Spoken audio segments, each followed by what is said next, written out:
The people who suffer the most because of big government are the poor, because they're trapped in poverty. They have no way out.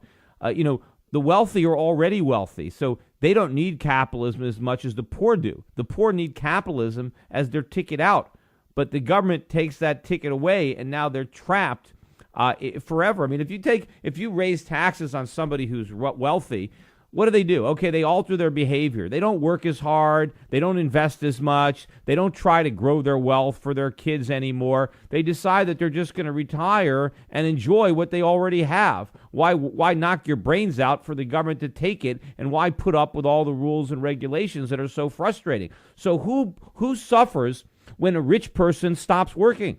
Not the rich person. He enjoys more leisure. Maybe his life gets better. But what about the people he used to employ?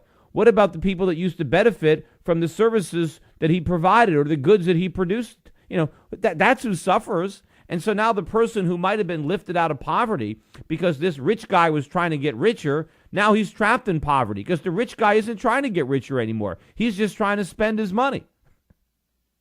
He's using up his wealth instead of making it grow. Okay, but we have lots of despots that are ruling African countries. There is no capitalism there. There is no private property. There is no freedom. That is the problem. That's the solution. That's what always brings people out of poverty.